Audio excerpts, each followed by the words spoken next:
Hi, everyone. My name is Rabbi Gideon Estes. I'm the rabbi of Congregation Orami in Houston, Texas. Also the current president of the Eastern Rabbinical Association and a member of the executive council of the Rabbinical Assembly. And it is my great honor to be teaching to those stalwarts who are up at 4 in the morning Eastern Time, 3 Central, 2 Mountain, and 1 a.m. Pacific, and all the different times in the other time zones of the world. My topic today is about the power of lament. For me, part of Shavuot is reflecting on all different aspects of Torah that are given to us. And what I would like to look at with all of you is this idea of lament and how we can use it today for dealing with times of when we have a challenge within our own life, and how the texts of lament, both the book of Lamentations or Echa and the Psalms of lament, can help inspire us to feel our feelings. So let me start at kind of 10,000 feet about like what exactly is a lament. So a lament, traditionally the laments were used, like the Lamentations, was prayers that helped express woe and sadness when we experience. And so the book of Lamentations, inscribed Jeremiah, was written at the time of the destruction of the first temple. And it opens with the word Echa, Echa, which is translated as alas, or how, or why. Because there's this feeling of utter sadness. And I think that that's something that we can really hold on to from this first word of each chapters of Echa, Echa, how, why, alas, is that it's okay to cry out of not knowing. I found this power of lament when I was in rabbinical school. I worked as a hospital chaplain the summer before my final year of rabbinical school, and also at times I did internships during rabbinical school, and I would reflect on the power of lament as being something that people could use of a way to rail and express their feelings. I used to think that we couldn't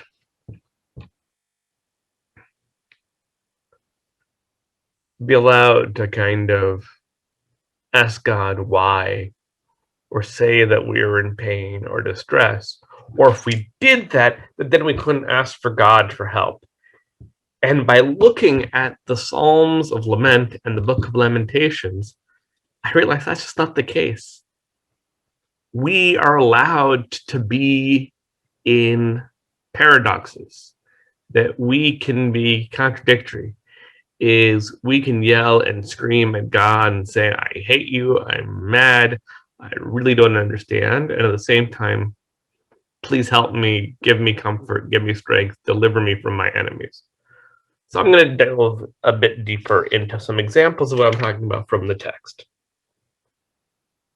So I opened up with chapter 1 of Echa. And now I'm going to go a little bit deeper. And one of the verses we have is, Adonai in my midst has rejected all my heroes. God has proclaimed a set time against me, to crush my young men as an Adonai has trained me fair main Judah. And if you're following along in my text sheet in the source sheet, it's on page 2 of my teachings. For these things do I weep, my eye flows with tears. Far from me is any comfort. Who might revive my spirit? My children are forlorn, for the foe has prevailed. So this first example that I'm giving here, I'm going to continue with a few more verses near the end of chapter 1, are examples of how Lamentations helps give word to feelings of frustration.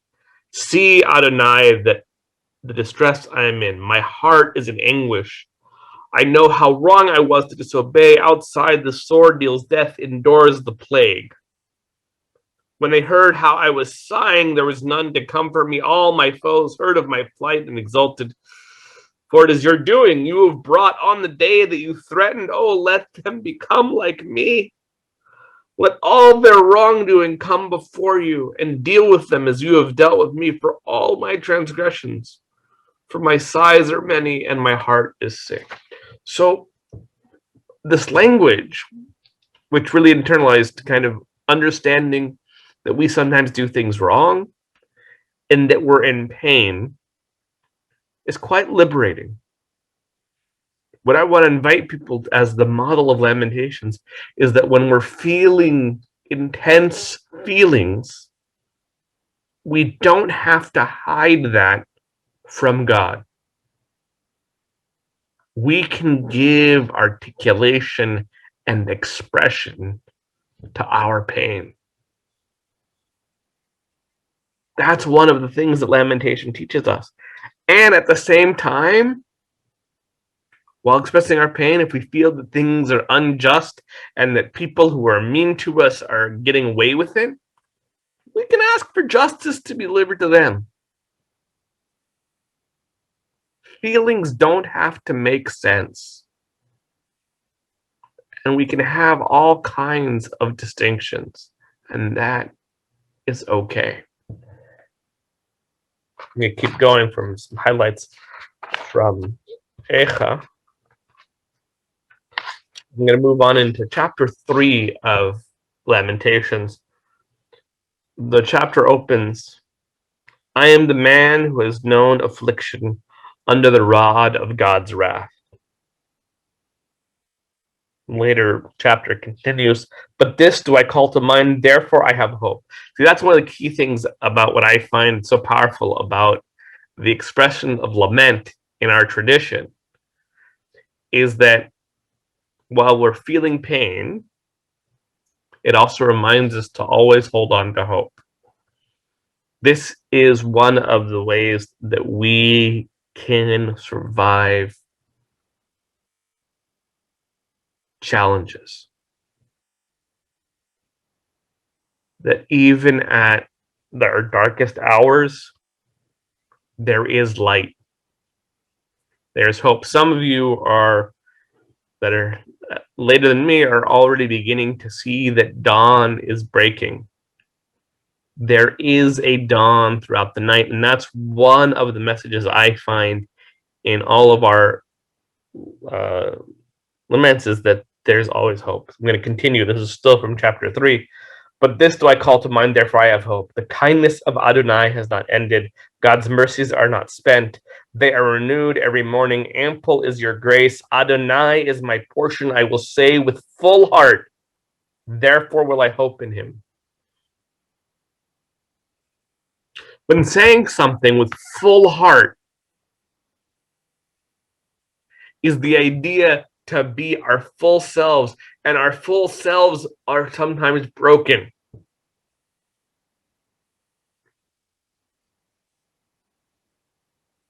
And despite our brokenness, God listens.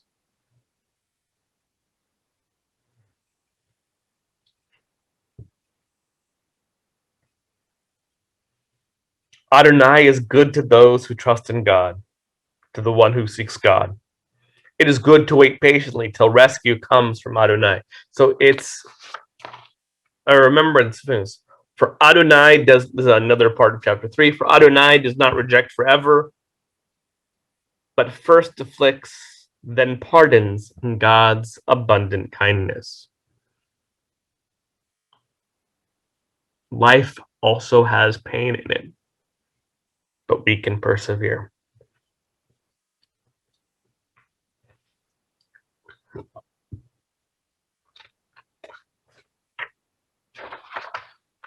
Additionally, in chapter 3, I have called on your name, Adonai, from the depths of the pit. Hear my plea. Do not shut your ear to my groan, to my cry. You have ever drawn nigh when I called you. You have said, do not fear. You champion my cause, Adonai. You have redeemed my life. You have seen, Adonai, the wrong done to me. Oh, vindicate my right. This is another element of Lamentations that we call from our depths. I understand this as a direction that we can be in our dark places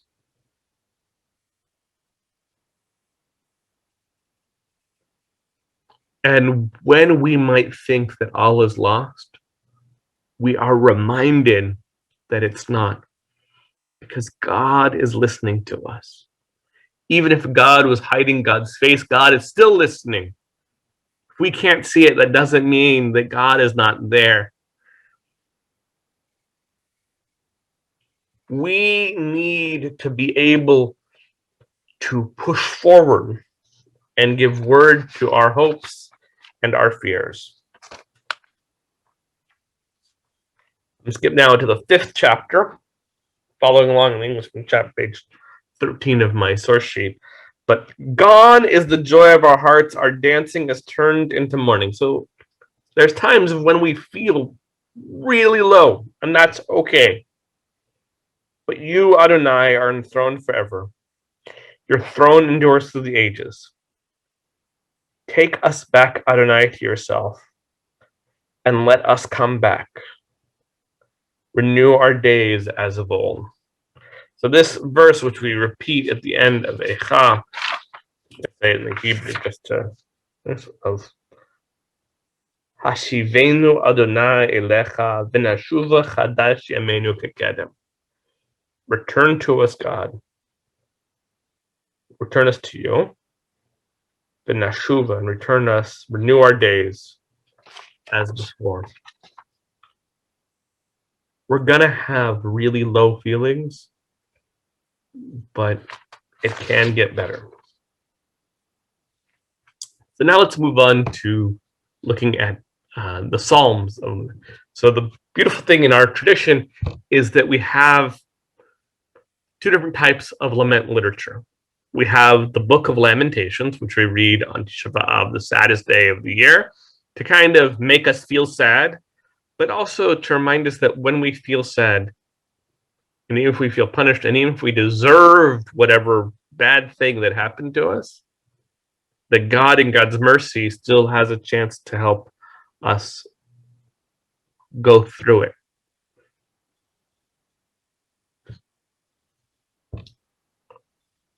What I love about our tradition is it reminds us that we don't need to run away from hard feelings. This past year, year and a half, has taught us real anguish. This current week is teaching us pain. But what we learn from our tradition of lament is that we can give we can give voice to our feelings, and that leads us to a path of possible transformation and deliverance. To me, this is one of the powers of where we use some of our Psalms of Lament is in the Tachanun, in our Sidur. And some of those Psalms are ones that inspire me.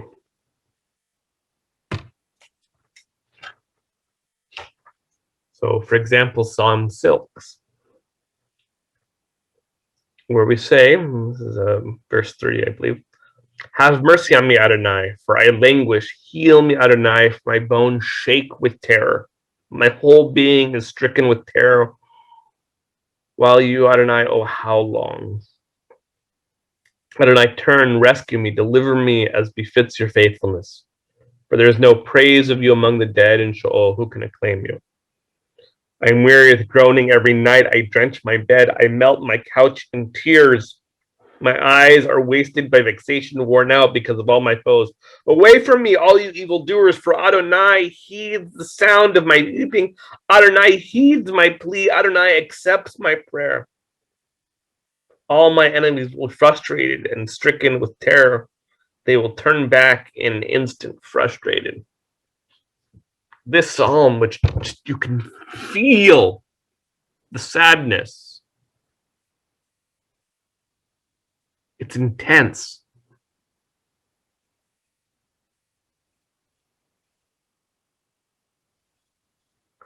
But that intense sadness allows for release. I'm heartened by this language of knowing that I feel seen in our religious tradition.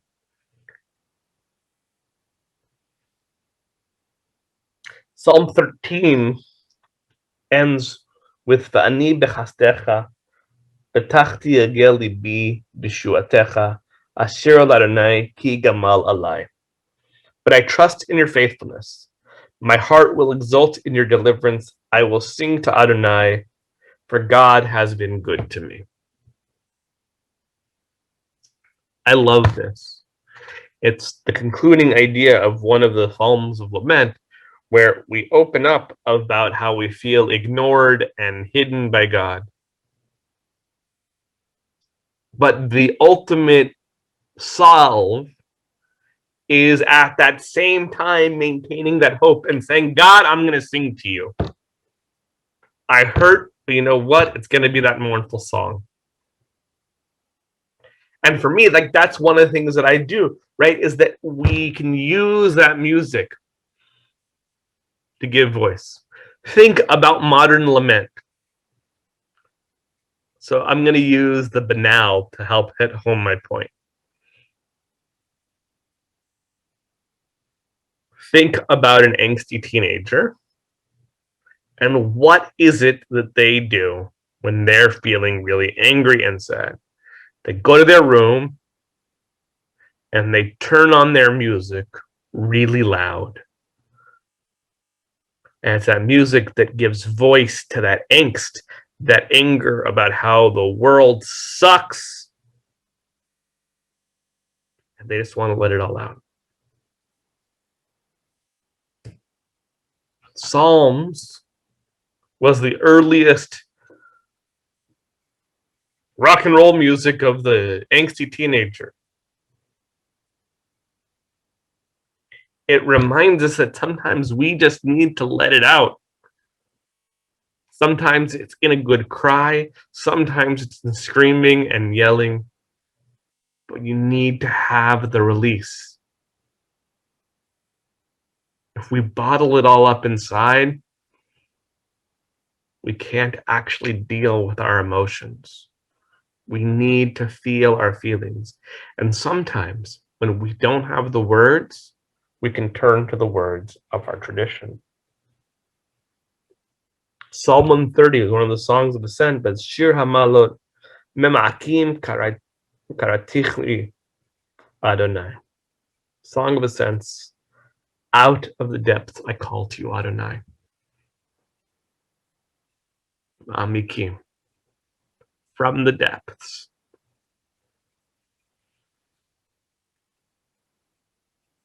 Because once you hit bottom, you can only go up. But no matter how far we go, we're never alone. God can hear us.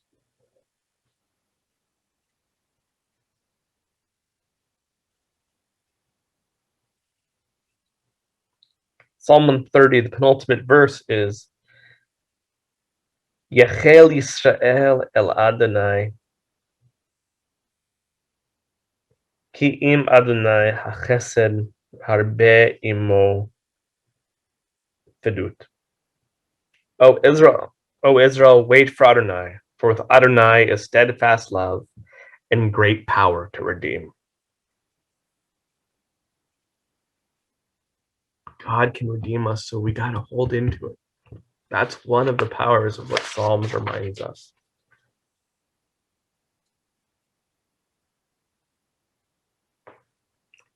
Another example of how the beautiful poetry of the Psalms of Lament give word to the conflicting emotions of when we're feeling really intense.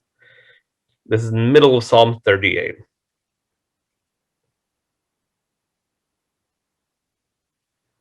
Vinakshu Vaksheni Nafshi Dochini Raiti Dibru Havota Umirmot Kol Hayom. That might not be the right words. Don't worry about the Hebrew. I'm not sure if I didn't line it up properly. But in the middle of Psalm 30, I'm just going to read Psalm 38 in its entirety for us. A Psalm of David. Adonai, do not punish me in wrath. Do not chastise me in fury. For your arrows have struck me. Your blows have fallen upon me. There is no soundness in my flesh because of your rage, no wholeness in my bones because of my sin. For my iniquities have overwhelmed me. They are like heavy burdens, more than I can bear. We were talking about the power of personal mistakes, right, of our sins. My wounds stink and fester because of my folly. I am all bent and bowed. I walk about in gloom all day long. For my sinews are full of fever. There is no soundness to my flesh. Right? We can feel this. It's like we feel totally sick. I am benumbed and crushed. I roar because of the turmoil of my mind. The turmoil of my mind. I don't understand what's going on. Oh Lord, you are aware of all my entreaties. My groanings is not hidden from you. My mind reels, my strength fails, my eyes too have lost their luster. My friend and companion stand back from me, my affliction, my kinsmen stand far off. Those who seek my life lay traps. Those who wish me harm speak malice. They utter deceit all the time. My friends are nowhere to be found. Those that really don't like me are doing all kinds of terrible things to me. But I am like a deaf man unhearing, like a dumb man who cannot speak. I am like the one who does not hear, who has no retort on his lips. But I wait for you, Adonai. You will answer, Adonai, my God. For I fear they will rejoice over me when my foot gives way, when they will vaunt themselves against me. For I am on the verge of collapse. My pain is always with me. I acknowledge my iniquity. I am fearful over my sin. For my mortal enemies are numerous, my treacherous foes are many. Those who repay evil for good harass me for pursuing good. Do not abandon me, Adonai, my God. Be not far from here. Hasten to my aid, Adonai, my deliverance. This psalm talks about how things feel terrible. And if we don't know, we just can shout it out. God, protect me. God, save me. God, this sucks. And when we shout it all out, I leave with hope. One last psalm, Psalm 123. Shir Hamalot. Elecha nashati et ene hashivti b'yeshamayim. Song of Ascents, to you enthroned in heaven I turn my eyes. All the eyes of slaves follow their master's hand, and even of the slave girls follow the hand of her mistress. So our eyes are toward Adonai our God, awaiting God's favor. Show us favor, Adonai, show us favor.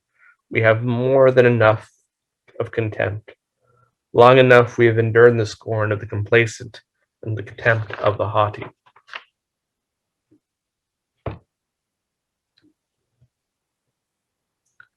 Lament allows us to have the power to ask God to deliver us.